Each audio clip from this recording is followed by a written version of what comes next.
Hey guys, welcome back to the channel. As usual, I am your host, Lassia. To gather a few thoughts of the fellow journalists here in Cameroon, we speak to them on their thoughts on the game, what they think will happen, and how they think the Black Stars will fare tomorrow versus Morocco after hearing from Coach Milovan Rajabak. So tomorrow's game, Ghana versus Morocco, what do you honestly expect?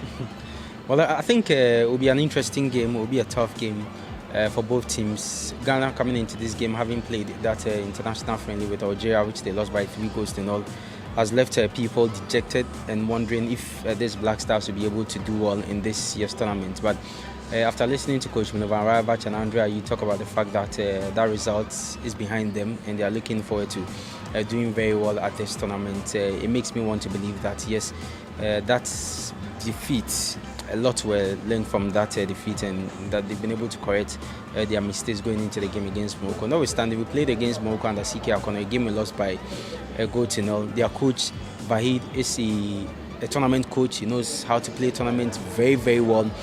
They have the quality, they have the top players, and if you are to look at the strength of both teams, you certainly will say Morocco will win. I will not be surprised if Morocco wins. I'm not expecting the Black Stars to win though.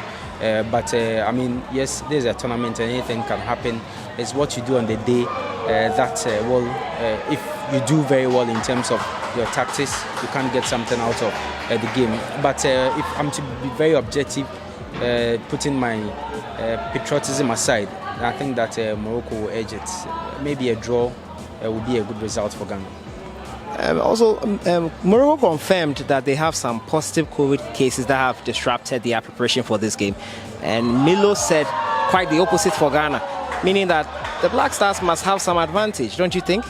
Well, it looks like that's how it's going to be, because at this tournament of this nature, in this period where players are testing positive, you have teams that will lose top players. You have teams that also will benefit from it if all players test negative. So it's something that's going to happen. But mind you, they've been able to pick up to 23 players, and all these players coming are top players. If they are not good, I'm not sure they would have been selected for the tournament. So irrespective of whatever that is going to happen, whether the player has tested positive for COVID or not, I want to believe that these coaches knew the circumstances surrounding this tournament when they were coming. So they definitely will pick a team that when there's one player not around, the other player there will be able to fit in and fit very well. So for you, the best for Ghana is a draw? Yes, I think the best for me, for Ghana, will be a draw. I mean, if they should win, that will exceed my expectations. But I don't want to put my heart too much into Ghana winning and then something else happens. But I want to be proven wrong by the Black Stars. But I think that will be a difficult one for us. Thank you. Listening to Coach Milo's press conference, your thoughts on tomorrow's game and how you think it will pan out versus Morocco? So one of the things that I really picked out from the press conference was the fact that their team appears very hurt by the fact that people are writing them off, that they are not one of the favorites to win the tournament, and they are bent on proving people wrong. And so Milo seems to suggest that the result against Algeria shouldn't be used as a yardstick, because it's going to put up a very different team and tactic against Morocco. Yeah, the Black Stars have played against Morocco in a friendly not long ago, so they know this Moroccan team very well. It's going to be a very difficult game, but knowing Milo, he's going to play in a way that he may not want to lose. Yeah, it looks like the camp of the Black Stars look quite serene. They are content with what they have now. They know that the team is under less pressure compared to previous years. They are not one of the favorites, and that he thinks will be a very good tool for the team going forward. I believe that he's known the Moroccans, like he mentioned at the presser. He's watched them. He knows them very well.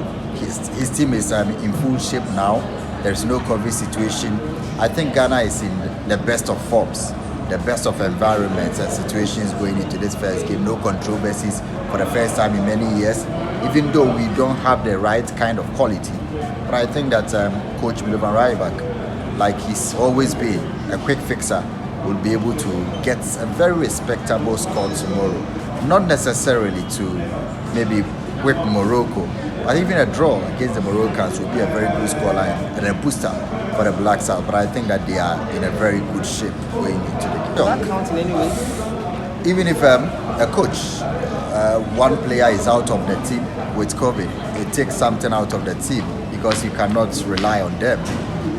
Even when you want to go on the bench for a substitution, they are not available. So it hits a team and it's a serious worry and a situation of concern, but Ghana doesn't. So you take it as an advantage for the Black Stars, but also Morocco is a team that has so many players, so much quality, and the depth in their squad is very apparent.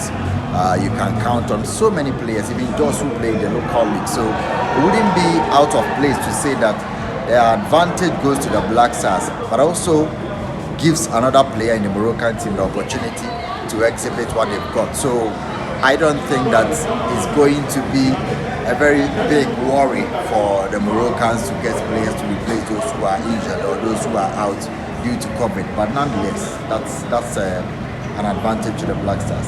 Well, Ghana comes in, as the underdogs. Morocco have not lost a game in regulation time since 2019, and obviously you see that as a very strong side to be able to penetrate. But I think Ghana will have so many things going in their favor coming into this game. And if Ghana wins by a slim margin, I wouldn't be surprised, but a draw will be a very respectable scoreline for the two teams.